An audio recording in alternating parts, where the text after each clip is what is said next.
Pessoal, enquanto o nosso amigo Rami que ele vai entrando, vou deixar só um bisu aí para vocês em relação ao nosso grupo. A gente, quem quiser fazer parte dos nossos grupos aí, nas redes sociais, tanto no Facebook, Instagram, Facebook, tanto no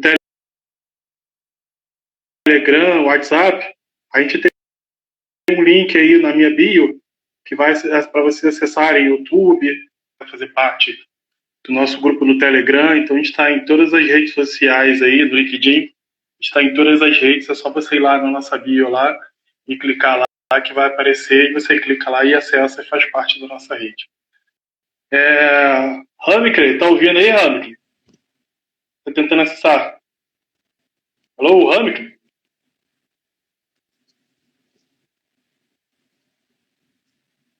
Acho que tá tentando acessar ainda.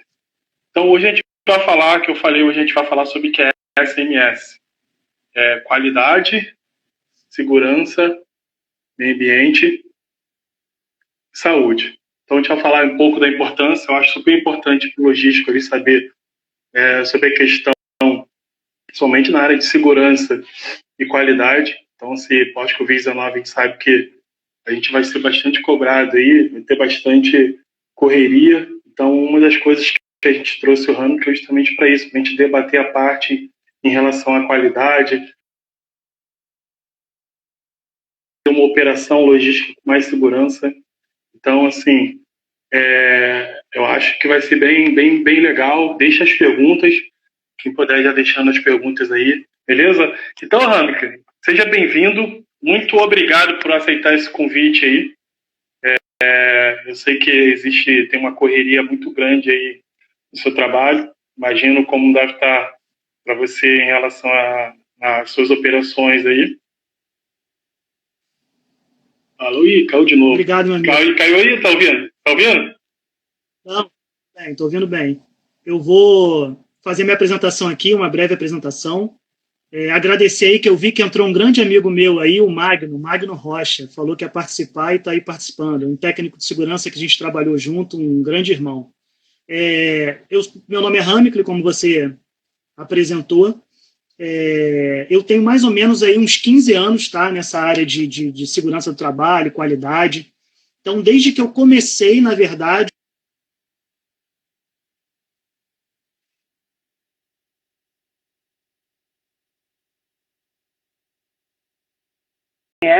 para uma empresa de navegação de apoio marítimo. Então, de uma forma geral, a gente já teve bastante contato aí com a área de logística, porque eu até vi um anúncio aí de um grupo falando que tudo é logística, né? E de fato tudo é logística. A gente não consegue fazer nada sem a logística. E hoje a gente está tendo a honra aí de estar participando dessa live com você e esperando as perguntas aí. Vamos lá. Então, a primeira pergunta foi você fazer sua apresentação, né? Assim, para mim chegou um pouco cortado, mas assim, vamos seguir em frente. E, assim, a gente sabe que tem muitos desafios aí, e já ouvi algumas perguntas aí que rolou, qual a maior dificuldade da área de meio ambiente.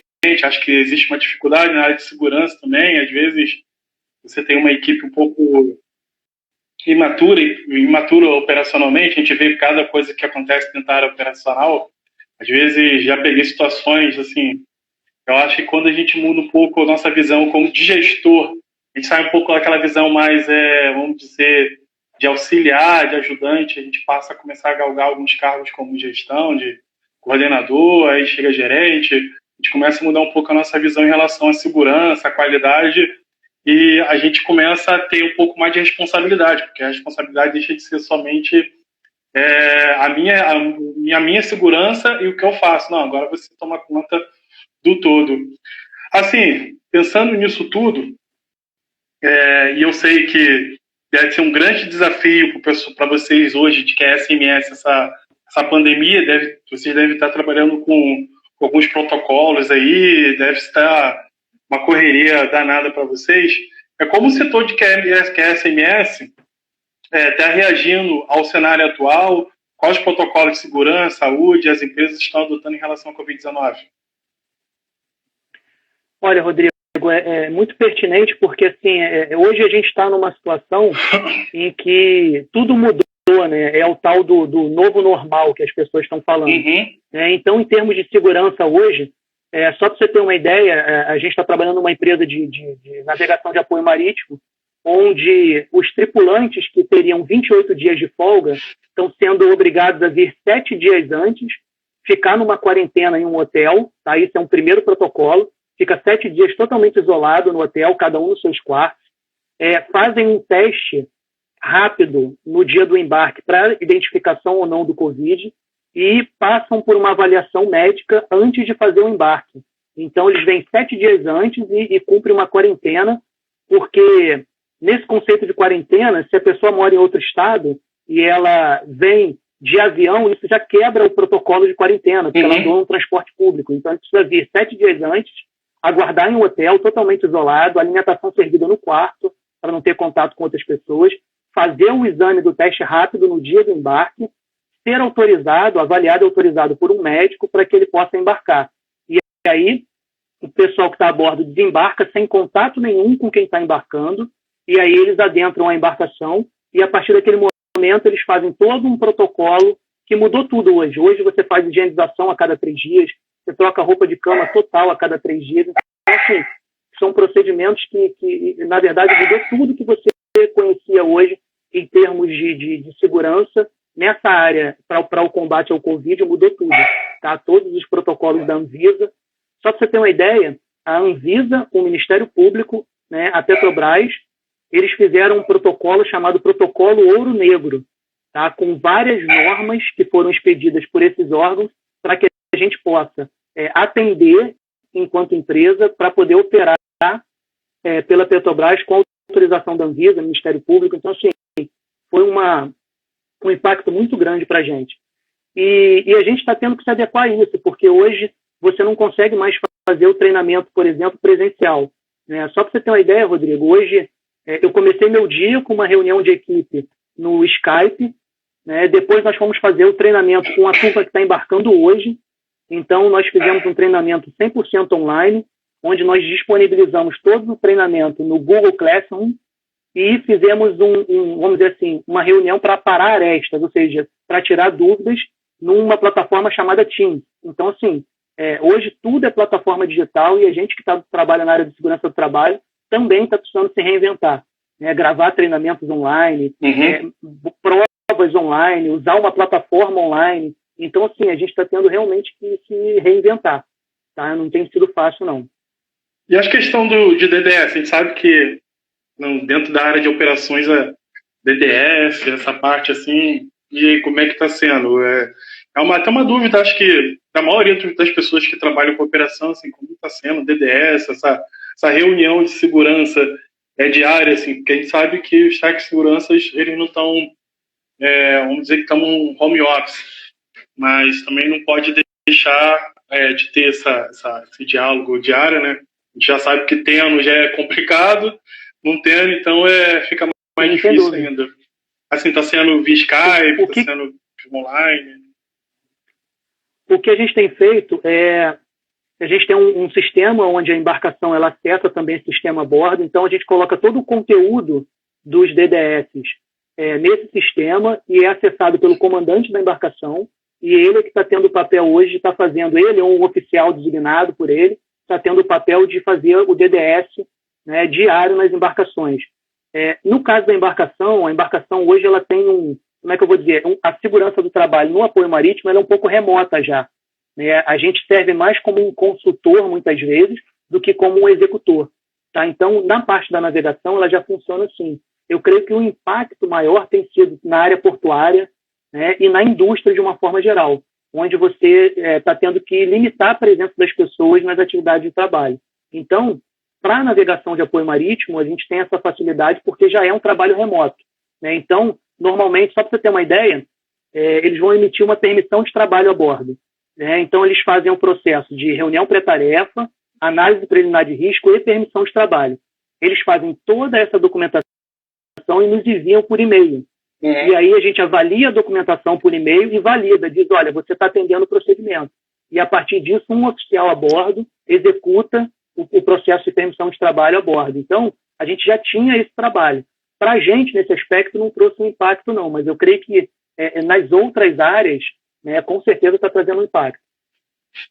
Caraca. Para quem o pessoal que não sabe, a gente fala DDS assim, né? E aí as pessoas perguntam o que é. Na verdade, DDS é diálogo diário de segurança. Diário de segurança. Isso, é. Então, assim, na verdade, é um bate-papo. É um bate-papo, né, Rodrigo, de segurança com base em um assunto, né? Normalmente a gente faz o DDS com base no que a gente observou na área no dia anterior. Né? A gente pega um assunto, alguma coisa que a gente identificou na área no dia anterior e traz para o dia seguinte ali, a gente faz uma reunião para aparar as arestas aí e trabalhar com prevenção.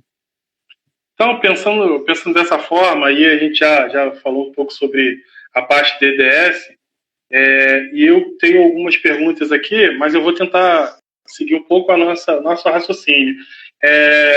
E eu sei que as pessoas têm muitas perguntas em relação à parte de segurança, meio ambiente e qualidade.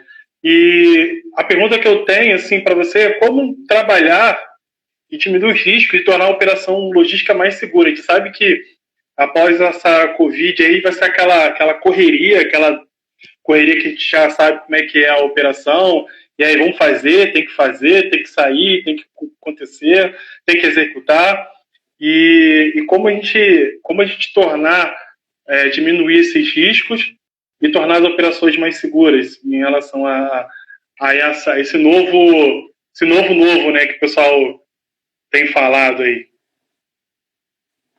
Rodrigo, eu passei por diferentes áreas. Você também teve o prazer de trabalhar no sistema Petrobras, e eu vejo que se a gente pega o histórico da Covid, por exemplo, em alguns países que já tinham uma cultura de prevenção já bem enraizada, tá, uma cultura de segurança bem enraizada, eles conseguiram passar de uma forma mais rápida pelo Covid do que nós, por exemplo, estamos passando.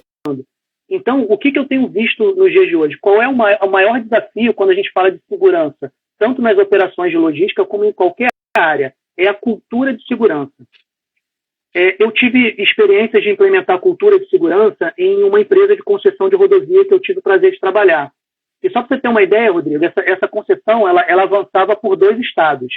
Então, para você ter uma ideia de como é cultural, quanto mais eu subia a Serra de Petrópolis em direção a Minas, menos acidente eu tinha. E aí é que entra a cultura, porque a cultura tem a ver com o ambiente que a gente está inserido, com a sociedade, com o ambiente que a gente está inserido. E a minha turma que ficava em Minas Gerais era a turma que já estava 2 anos sem sofrer acidente. Aí quando eu me deparei para fazer um diagnóstico de cultura de segurança, eu falei, como é que eu vou trabalhar com cultura de segurança com essa empresa, que tem diferentes culturas ao longo, né, dessa rodovia. E aí eu percebi que o povo de Minas Gerais é um povo que tem uma facilidade maior em respeitar regras de uma forma geral, do que, infelizmente, nós aqui no Rio de Janeiro. Então, eu percebi que quanto mais próximo do Rio de Janeiro, mais acidentes eu tinha.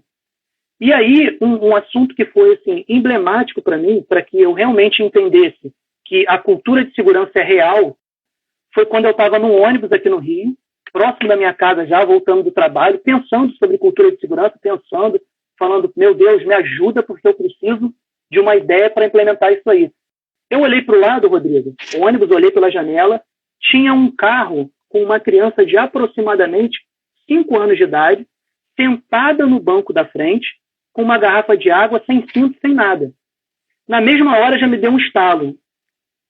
Eu pensei assim, imagina essa criança de 5 anos, quando ela completar seus 18 anos de idade e chegar como jovem aprendiz na minha e na sua empresa. O que ela vai ter adquirido de valor em relação à segurança dentro do seu lar, que é o principal local que a gente deve ensinar. Então, esse é um embate da cultura. A gente pega pessoas que nunca zelaram pela sua segurança a vida toda e você precisa ensinar essas pessoas a se cuidar. Então, acho que o grande embate que nós temos em relação à segurança operacional de uma forma geral é cultura. Se você pega uma empresa que tem uma cultura de segurança, que ela vem de cima para baixo, ou seja, eu gosto muito de analisar, quando eu venho fazer um diagnóstico de comportamental de segurança, né, ou vou fazer uma auditoria de qualidade nas empresas quando sou convidado, é ver o que está escrito na política e olhar para o pátio e ver se a política está conversando com a realidade da empresa. Então, o grande barato disso aí da cultura é, se a gente tem algo que a gente acredita como cultura, ela tem que ser de cima para baixo e as pessoas têm que se encaixar nessa cultura. E com a segurança não é diferente disso. Então, o que a gente procurou buscar nessa empresa? Trabalhar a cultura dessas pessoas e fazer com que elas entendessem que era importante cuidar de si mesmo, né? Porque primeiro eu cuido de mim mesmo, depois eu cuido do outro e o outro precisa deixar com que eu cuide dele. E assim você vai implementar uma cultura de segurança. Então, se não há cultura, de uma forma geral, a gente não vai conseguir alcançar essa segurança operacional que é tão falada. Você pode implementar qualquer procedimento, porque a cultura ela vai ter 3 pilares. A percepção das pessoas quanto aos riscos, tá? Os procedimentos escritos e o comportamento em relação ao procedimento. Porque não adianta eu ter procedimentos maravilhosos, pessoas que até conhecem os riscos, mas se elas não cumprem o procedimento. Então, são esses 3 pilares. Comportamento, percepção de risco e procedimentos bem escritos. Então, se a gente tem esses 3 pilares, a gente consegue avançar na segurança operacional. Na verdade. E essa parte de cultura é bem enraizada. Eu lembro trabalhando na área da Petrobras e tinha parte de cinto, né? Aí você fala da parte de cinto e a gente vê com as pessoas que trabalham na Petrobras tem muito essa questão. Você já entra no carro, você já coloca, a primeira coisa que você faz é você procurar um cinto ou automático para você colocar, porque você tem essa cultura da segurança não só dentro da visão de segurança, não só ali dentro do seu ambiente de trabalho, ou fora do ambiente de trabalho também, você tem. Eu lembro que tinha algumas empresas da área offshore que até tinha uma política até um pouco radical, né? E cobrava a segurança até fora da área dela mesmo, lá fora de trabalho. Já colegas já foram advertidos, suspensos e até demitidos por atos inseguros fora do ambiente de trabalho e chegando de trabalho. Eu lembro que há uns anos atrás, não sei se você ficou sabendo dessa história, mas provavelmente você deve ter, até hoje eu não sei se é verdade ou se é, provavelmente deve ser, né? Pelo estilo que as empresas offshore cobram, segurança, que um colega foi demitido justamente porque chegou na base sem cinto, e quando ele acessou a base, estava sem cinto, e o gerente viu, o gerente foi e dispensou. Se você anda sem cinto no seu carro, automaticamente você não vai ter responsabilidade com a sua equipe. Na verdade, o cara era até um gestor, um coordenador, e o gerente interpretou dessa forma. E assim, é bem rigoroso. Eu lembro também que quando eu comecei, essa história é legal. A primeira vez que eu tive área de segurança, um colega, ele andando, e a área operacional, a gente sabe que é lacre para tudo quanto é lado, é coisa jogada, e as pessoas jogam e não se importam muito, isso é cultura. E eu lembro que a primeira empresa que eu trabalhei na área, né, Petrobras, e o cara foi mandado embora porque passou e não pegou um lacre. Eu achei aquilo um absurdo. Falei, cara, como é que pode mandar embora o cara porque o cara não pegou um lacre? Aí teve todo um DDS, né, explicando por que motivo, não é só desleixo, é desleixo com a parte de segurança, com a parte das pessoas que estão ali também trabalhando. Então, assim, o que tu falou sobre a parte de segurança realmente é verdade. A gente vai vendo um pouco essa questão e analisando. Então, assim, o pessoal que está aí, cara, focar na cultura de segurança não tem jeito. Mesma coisa a cultura de qualidade. Não adianta implantar o melhor sistema de qualidade, ter o melhor software de gestão, que você não tem uma cultura de qualidade. Não tem aqueles 5W, aqueles 5S, que nem o pessoal falou esse dia, fiz uma postagem no LinkedIn, o pessoal falou, cara, isso tem que ser cultural, velho. Não adianta você só colocar lá e falar pro cara fazer, que não vai fazer, ele vai virar as costas e daqui a pouco ele tá lá fazendo a mesma coisa. Mesma coisa do capacete, né? A gente vê que tem muita dificuldade em relação à EPI, essa parte de EPI. Sem dúvida. Rodrigo, eu queria acrescentar uma coisa que você falou aí, desculpa te cortar. Não, pode falar. Você falou quanto a um coordenador chegar sem cinto para trabalhar. né? Então, a gente está falando aí de uma pessoa que tem um cargo de liderança, e um dos pilares da cultura de segurança é o liderar pelo exemplo. Sim. Então, se você não é exemplo para a sua equipe, você não pode fazer parte de um ambiente que preza por uma cultura de segurança. Tem como então, cobrar. Isso é muito importante. Exatamente. E outra coisa que a gente precisa entender é que a visão que a empresa tem, ela tem que caminhar com as pessoas. Não existe visão sem pessoas, né? Então, assim, é importante que a gente entenda isso, tá? Então, as duas coisas têm que caminhar juntas. Porque às vezes quer implantar um sistema, quer botar tudo bonitinho, mas não tem a cultura do fazer o correto, né? A gente sempre quer fazer o mais fácil, né? Buscar o mais fácil. Às vezes o mais fácil não é o correto.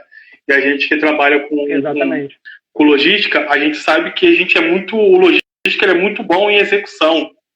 Assim, eu falo muito isso pro pessoal, a gente é muito bom em execução. Infelizmente, a gente peca muito ainda em planejamento, medição, em análise de dados, analisar a situação, analisar o ambiente.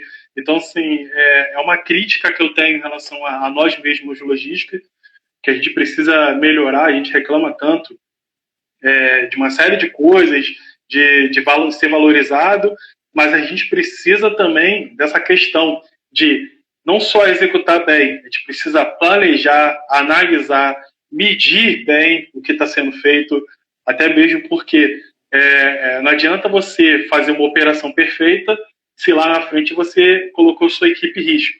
E essa questão ela é super importante. E aí o colega até colocou aqui, falta manutenção dos equipamentos, é um dos fatores de acidente de trabalho. Realmente, essa questão que entra um pouco da parte de planejamento, que a gente sabe que é a parte de manutenção, que hora que a gente precisa para fazer a manutenção, que hora precisa fazer. Pensando nessa forma, como a gente pode fazer a gestão, aí saindo um pouco da parte de segurança, indo um pouco da parte da qualidade, porque eu quero explorar bastante nessa parte de qualidade, que eu sei que você é fera nessa parte de qualidade também, e eu quero que a gente deixe pelo menos um conceito aqui, e o objetivo também é esse, né, deixar alguma coisa para a galera. Pensando dessa forma, e falando que a gente hoje, assumindo um pouco dessa, planeja ainda muito mal, a gente executa muito bem, a gente mede pouco e analisa menos ainda. Pensando dessa forma, como a gente pode fazer uma gestão de qualidade e ter a certeza que estamos gerando resultados satisfatórios? Se a gente está nesse cenário aí, o que a gente precisa melhorar como logísticos e como empresa? Primeiro, Rodrigo, assim, foi o que eu falei desde o início. A gente vai implementar um sistema de gestão de qualidade, a gente precisa saber o que nós queremos e onde a gente quer chegar. Tá? Esse é o primeiro passo. Aquilo que eu falei, a gente coloca um quadro muito bonito falando sobre a política de qualidade da minha empresa, mas na hora que eu vou desmembrar isso, aquela questão da missão e visão, né? Na hora que eu vou desmembrar a visão para a missão, que é o dia a dia, as coisas não conversam. Então, se isso não conversa, em algum ponto, aí entra o que você falou do planejamento, eu estou fazendo mal. Tá? Então, é muito importante que a gente entenda, porque eu já passei por várias empresas que mediam e não sabiam o que fazer com os resultados da medição. Recentemente, a gente esteve junto e a gente se deparou com algumas questões. Né? Você mede, mas você não sabe o que vai fazer com essa medição. Então, não faz muito sentido você medir. Então, quando você fala de sistema de gestão da qualidade, ele veio para as empresas, não foi para ter um quadro na parede. Né? Muitas pessoas hoje buscam a certificação de qualidade, por exemplo, vê lá no edital de uma empresa, de uma licitação, que precisa ter a certificação da ISO 9001. Então, o cara corre para pendurar o quadro na parede, pegar o certificado e enviar isso para o processo de licitação para poder participar de uma concorrência.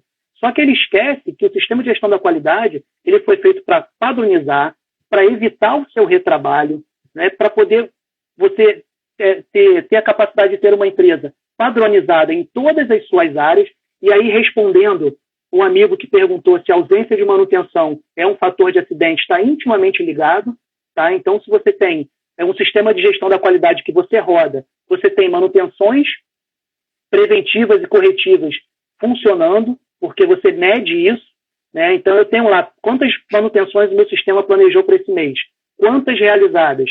Né? E aí você ainda tem um intervalo de tempo em que você pode dizer, olha, eu posso postergar por mais 3 meses essa manutenção porque o fabricante diz que pode, né? Ou porque a minha experiência diz que pode. Mas você precisa medir isso. Então, o que a gente vê é a operacionalidade no máximo, pouca medição de resultado, e às vezes, chega no final do mês, as empresas olham para a gente e dizem: trabalhei muito e não vejo a cor do dinheiro. Por quê? Porque trabalha errado, porque não tem um planejamento. Então, a qualidade, na verdade, ela veio para estruturar esses processos. Ela veio para colocar no papel o que para onde a gente quer chegar, e veio também para que a gente pudesse medir isso, né? Então, não adianta. A gente já se deparou com algumas coisas, né? Você, às vezes, aceita um serviço e você olha para dentro do seu pátio, você não tem um caminhão para atender aquele serviço. Né? E depois, como é que eu atendo o cliente? Como é que eu tenho qualidade? Ou seja, eu estou vendendo aquilo que eu não tenho. Então, tudo isso é qualidade. Então, às vezes, é melhor eu ter cinco clientes, mas atender os 5 na sua totalidade. Né? E medir e aceitar os serviços que realmente a minha empresa é capaz de fornecer. Então, tudo isso faz parte da qualidade. Eu não sei se eu respondi, se eu contornei muito, mas eu vejo que falta planejamento, tá? A gente executa desde a aceitação do serviço, desde a negociação do contrato, né? Às vezes, eu não tenho uma certificação obrigatória para atender um determinado contrato e mesmo assim eu aceito, né? E aí eu começo errado um contrato, né? Então, tudo isso, desde a aceitação a um contrato até a execução do serviço, tudo é qualidade. Tudo precisa ser planejado, medido. Bom, não deu certo, o que fazer? A gente se depara muito com isso, né? Não deu certo. E aí querem achar os culpados. Mas o que fazer para não acontecer de novo? Como eu trato a causa básica desse problema, ou seja, dessa não conformidade, desse algo que não deu certo? Então, tudo isso faz parte do contexto. Eu trabalho, sou operacional, mas eu não estou medindo nada. Eu não paro para fazer uma análise crítica dos meus serviços que foram executados. Então, tudo isso faz parte da qualidade. Você acha que um plano de ação, a gente vê muito falar sobre plano de ação, ele, de forma isolada, ele melhora um pouco a qualidade ou não?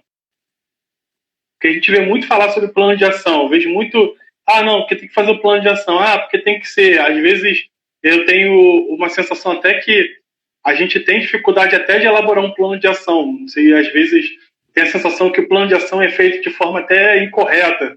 Não é o plano de ação que realmente deveria ser feito, porque, na verdade, o plano de ação, ele estrutura-se de um estudo de caso, né? E eu sei que você é fera nessa parte de estudo de caso, e, assim, o que você acha disso? Se você pode deixar um pouco dessa explanação para a gente aí. Rodrigo, quando a gente fala aí de um estudo de caso, a gente tem as causas imediatas de uma não conformidade, vamos tratar assim, né? Eu precisava atender o cliente em 6 horas e não consegui atendê-lo, atendi em 12 horas. E aí a gente vai analisar isso aí. Aí eu vou ver, num primeiro momento, qual é a causa imediata. Bom, a causa imediata de não conseguir atender esse cliente em 6 horas foi quando eu olhei para o meu pátio e não tinha disponibilidade de material. Então, isso é o imediato, né? Mas qual era a causa básica disso? Aí a gente volta naquele exemplo que eu dei, a análise crítica do contrato. Então, se eu não analisei criticamente o contrato e aceitei um serviço que eu não podia prestar, logo, a minha causa imediata foi aquela de não ter o caminhão. Mas lá atrás, eu me equivoquei na minha análise crítica de contrato. Então, quando a gente fala de plano de ação, o plano de ação ele tem que tratar as causas imediatas, mas principalmente a causa básica, que é a causa raiz do problema, para que ela não volte a acontecer. Né? Então, eu falo, mas eu não tinha um caminhão no pátio. Tá, então vamos colocar caminhão no pátio. E aí eu compro mais caminhão. Então, botar um monte de caminhão no pátio também não quer dizer que vai estar resolvendo o problema. Então, é importante que a gente entenda esses 2 fatores, causa imediata e causa básica. O plano de ação é extremamente importante, mas também não pode ficar no papel. A gente tem que realmente ter um plano de ação que esteja alinhado com as causas imediatas e causas básicas e tem que sair do papel. Tá? Então, é extremamente importante que a gente entenda isso. Quando a gente analisa uma não conformidade, ela nem sempre é o que a gente está vendo. Né? Por isso que a gente tem lá os 5 porquês, ou o ciclo dos porquês, que você vai perguntando o porquê até você chegar na causa básica. Então, nem sempre é o que a gente está vendo no momento. Alguém precisa dar uma chacoalhada lá na alta direção e falar, olha, vocês aceitaram um contrato que vocês não podiam cumprir. E aí eu fiquei sem caminhão aqui no pátio. E qualquer semelhança é mera coincidência do que eu estou falando, viu, Rodrigo? Não, beleza. Agora vamos para as perguntas. E assim, eu queria que você deixasse isso da parte de plano de ação bem evidenciado e na sua visão como gestor, né? No caso, gestor de QSMS, especialista aí na área de qualidade, porque a gente vê muito essa parte de plano de ação. O pessoal está falando tanto de plano de ação e a gente vê, na realidade, os planos de ações acontecendo, mas às vezes acontecendo de forma errada ou às vezes que você falou, não saindo do papel. E assim, esse plano de ação, aí respondendo até uma pergunta que um colega mandou, você acha que um treinamento resolva? Você acha que o bate-papo resolva? Um DDS? O que a gente precisa fazer com esse plano de ação? Porque só para a gente contextualizar e a gente passar, até mesmo porque às vezes o colega está vendo e falando assim, cara, eu sou o gestor, mas eu não sei o que fazer plano de ação, me mandam fazer, eu faço. E acontece isso. Falar um plano de ação. Estamos aqui um plano de ação, e agora? O que vai fazer? Não sei. Vai virar o quê? Vai virar um treinamento? Vai virar um procedimento, uma norma? O grande problema do plano de ação, muitas vezes, Rodrigo, é exatamente o que você falou, uma coisa importante. O plano de ação chega para quem vai executar já pronto. Né? Então, quando a gente vai fazer um plano de ação, a gente tem que chamar desde quem está planejando o estratégico até quem vai executar lá na ponta. Porque aí você vai ter todos os envolvidos entendendo o que aquele plano de ação quer dizer. Porque, na verdade, às vezes você resolve fazendo o caminho inverso. Às vezes, é uma pessoa que está lá no chão de fábrica que vai te trazer a solução para aquela não conformidade. Então, o caminho do plano de ação é o seguinte, ela vem através de uma não conformidade, ou seja, algo que deu errado, tá? E aí a gente começa a descrever lá a descrição da ação, os responsáveis, o prazo para que essa ação seja implementada e possíveis observações que vão caminhar lá, com a dificuldade, né? Um ponto importante são os recursos necessários, ou seja, os recursos que vão estar disponíveis para a implementação daquela ação. E respondendo um outro ponto da sua pergunta, cada ação do plano vai determinar se ela vai ser um treinamento, se ela vai ser uma revisão de procedimento. Tá? Por exemplo, a gente tem uma ação que foi um descumprimento de procedimento. Tá? Você precisava embalar uma carga para um determinado lugar, e lá na sua conferência, antes de sair, alguém não fez essa conferência e a gente enviou uma carga para um destino inadequado. Vamos dar um exemplo assim. Então, alguém descumpriu um procedimento. Então, quando eu tenho todo esse retrabalho para fazer essa logística reversa, né, a carga voltar, né, para o nosso pátio, para eu redistribuir, alguém descumpriu um procedimento. Então, com base nisso, eu tenho que tratar a causa imediata, que é a falha do cumprimento de procedimento, e eu tenho que fazer uma ação de abrangência, para que todos os envolvidos saibam que houve uma falha, não para punir culpados, mas sim para corrigir a causa básica dessa falha. Então, ela pode ser resolvida com treinamento, às vezes é uma manutenção preventiva que deixou de ser feita, e aí vai ser uma ação de manutenção. Então, tudo vai depender do que foi escrito. Mas, assim, é básico. Não dá para o gestor elaborar um plano de ação sem a presença de quem vai executar esse plano. Tá? Isso é muito importante. Eu vi aí que o Magno ele fez uma pergunta de como determinar os prazos para esse plano de ação. E aí eu volto na mesma coisa que eu respondi. Magno, a gente precisa envolver todo mundo. Porque se a pessoa que vai executar não falar para mim quais são as dificuldades, as necessidades de recurso, eu não vou conseguir executar aquela ação no prazo. Então, um plano de ação bem feito precisa envolver todas as pessoas que vão participar das ações, desde o estratégico até quem executa. Tá ok? E esse plano ele pode ser oriundo de várias frentes. Ele pode ser oriundo de uma não conformidade, de uma reclamação do cliente, né, ou de um objetivo e meta que não está sendo cumprido, e aí a gente faz uma reunião de análise crítica, e após essa reunião de análise crítica, a gente elabora um plano de ação com base nessa reunião de análise crítica. Então, ele tem várias fontes, tá? Mas o importante é que todos participem. Se o cara que está lá e vai executar ele não participar, a chance de dar errado é muito grande. Ou a chance de não cumprir os prazos é muito grande, tá? E tem que ter prazo, né? Porque às vezes a gente vê plano de ação que não tem prazo e nem tem responsável, né? Fica Deus dará e daqui a pouco fica aquela correria, né? E aí, quem foi? Executou. e daqui a pouco acontece a mesma coisa e ninguém sabe por que aconteceu. Assim... É o famoso cachorro de dois donos, Rodrigo. O cachorro tem dois donos, né? Bem isso aí. Eu tenho um cachorro junto com você, né? Então eu acho que você alimentou e você acha que eu alimentei. E aí o cachorro morre de fome. Porque nem eu nem você demos a comida. Isso aí é o famoso plano de ação sem responsável. É verdade. O cachorro tem dois donos.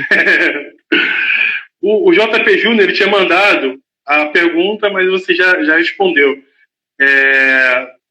JP aí, sempre participando lá no grupo, lá perguntando, sempre vai ter live, sempre tá interagindo com a gente. Abração aí para você, muito obrigado, fera. A falta de manutenção dos equipamentos é um dos fatores para... Também mandou outra pergunta. O treinamento dos colaboradores é fundamental para a qualidade da empresa? Acho que você mais ou menos respondeu, né? Que a gente precisa analisar e ver. Mas você acha que só o treinamento de colaboradores é fundamental para a qualidade da empresa? Ou a gente precisa... Eu vou até botar um pouquinho mais. Não só na qualidade, mas também a segurança da empresa, porque a gente vê que muitas vezes a gente peca, não vou falar só como empresa, mas também como gestor, um pouco nessa parte de treinamento. A gente deixa um pouquinho de lado e a gente foca um pouco... Você acha que é fundamental para o treinamento dos colaboradores? Uma coisa óbvia, né? Como a gente falou antes, como a gente falou antes nos pilares da cultura de segurança, por exemplo, ou se a gente for falar de qualidade, a gente vai ter alguns pilares, né? Então, quando eu falo de qualidade, algo que é fundamental para a qualidade é a parte de mapeamento dos processos, tá? Porque tudo começa lá. A gente vai mapear os processos que cada uma das pessoas e setores executam com base naquilo que a gente propôs lá no nosso escopo, que é a nossa visão do que a gente quer chegar, do produto que a gente quer fornecer. Então, veio essa visão e missão. Agora eu vou mapear os processos. Eu vou dizer o seguinte, olha, a partir de agora, o Rodrigo, como chefe da operação, ele vai ter esses procedimentos, esses processos a serem executados. E aí, após o mapeamento de processo, eu preciso treinar as pessoas. Tá? E aí entra o treinamento, que é fundamental. Porque não adianta eu ter procedimentos muito bem escritos se as pessoas nunca foram treinadas, nunca leram os procedimentos. E às vezes eu vejo procedimentos lindos, Rodrigo. Quando eu chego no operacional para fazer uma auditoria, eu falo para o cara, me diz aí o que você faz. Aí ele fala assim, eu faço isso, aquilo outro. Você vê o processo do cara funcionar e você olha para o procedimento e fala, cara, não tem nada escrito no procedimento. O cara faz totalmente diferente do que está escrito. Então, o procedimento ele não conversa com a realidade. Então, processos bem mapeados vai gerar esse segundo passo, que são os treinamentos para a execução desses processos. E aí tudo, Rodrigo, vai impactar, porque eu vou contratar pessoas com base nesses processos que eu defini. Então, não adianta primeiro trazer as pessoas e depois definir os processos, porque depois eu vou ver que eu não contratei pessoas que não são adequadas para aqueles processos. Aí eu vou querer treinar, pode ser que dê certo, mas se não der certo, imagina o retrabalho que eu vou ter. Então, primeiro eu tenho os processos bem definidos, para ir entender quais profissionais eu vou precisar para a execução desses processos, para ir montar uma matriz de competência para a contratação, e aí a gente já está entrando um pouco em RH, e aí, nessa matriz de competência, definir os treinamentos necessários para que essas pessoas tenham a competência para executar esses procedimentos. Então, a gente está ouvindo falar muito de hard skill, soft skill nos dias de hoje, mas está esquecendo lá atrás, mapear os processos. Será que as pessoas que eu estou contratando realmente são adequadas ao serviço que eu vou precisar de mão de obra pesada? E essa pessoa muitas vezes não vai dar conta. Então, eu contrato o currículo, mas não está adequado para aquela função que eu vou executar. Então, o treinamento é parte integrante desse pilar. Ele é extremamente importante. Só que a gente precisa ter os processos bem definidos. Aí eu vou ter os treinamentos com base nesses processos, e aí sim a gente vai conseguir fazer esse negócio rodar. Não, legal. Isso aí que tu colocou. Que às vezes a gente acha que é só treinamento, né? Não, bota o cara lá, treina. E eu até esses dias fiz uma postagem falando sobre um pouco isso. Que, na verdade, a gente faz treinamento nas empresas, a gente coloca o cara sentado, todo mundo vaquinha de presépio, né? Tu sabe que é vaquinha de presépio. O cara balança a cabeça, tá tudo certo, que aprendeu tudo, faz uma provinha, a gente arquiva, e aí quando dá BO, a gente vai lá e coloca na mesa e fala assim, aqui, você foi treinado. Mas, na verdade, a gente Isso, isso aí. A gente não mediu realmente, fez a medição realmente se o cara aprendeu, não entendeu se realmente aquele treinamento é eficiente e acaba a gente perdendo o nosso tempo e a gente tendo uma equipe um pouco menos madura. Pensando dessa forma, assim, e até agora a gente não recebeu mais nenhuma perguntas, a gente respondeu todas e todas que a gente tinha aqui a gente já pensou. Pensando dessa forma, eu estava pensando numa situação aqui. Esses dias a gente tem visto aí algumas postagens em relação a acidente. E aí eu queria falar que tu falasse um pouco em relação a acidente de trabalho, como é que funciona, e aí houve um debate no nosso grupo, essa parte de investigação de acidente, como é que acontece? Aí teve um acidente, eu como gestor, como logístico, como eu devo agir nessa parte de acidente? Como é a primeira ação? Eu vejo que muitas vezes tem colegas que trabalham com logística que nunca presenciou um acidente, ou já presenciou e quando presencia, se embanana todo, não sabe o que vai fazer. Opa, o que eu faço? E qual é o procedimento? Se teve um acidente, qual o procedimento que eu tomo em relação a isso? Sabe que se for um procedimento e tiver vítima, tiver algo, a gente não pode meter a mão, a gente aciona todo o protocolo que tem dentro da empresa. Mas em relação a isso, teve um acidente, como é que é? A gente sabe que dentro do Petrobras é chata pra caramba, tem os 10 dias lá que você tem que ir lá pro SMS, explicar e tudo isso. Em relação ao geral, como é que eu devo me comportar em relação a isso? Rodrigo, eu vou responder essa pergunta, mas eu queria só voltar na questão do treinamento bem rápida. Eu vou voltar na investigação acidente. Outra coisa que as pessoas confundem muito no treinamento, e aí eu quero dar uma dica para os meus amigos que estão aqui, existem 2 estágios de avaliação do treinamento. Quando você recebe um treinamento, você tem uma coisa chamada avaliação de reação.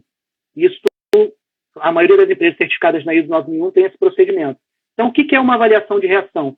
É o treinando, ou seja, a pessoa que recebeu o treinamento, avaliando o treinamento que foi executado. E aí ele vai dizer se o treinamento foi eficaz ou não para aquilo que ele deve executar. Então, eu recebi um treinamento de trabalho em altura. Né? Então, esse treinamento me capacita realmente para que eu consiga executar esse trabalho em altura, eu preciso responder e ser honesto e não ter medo de responder esse formulário.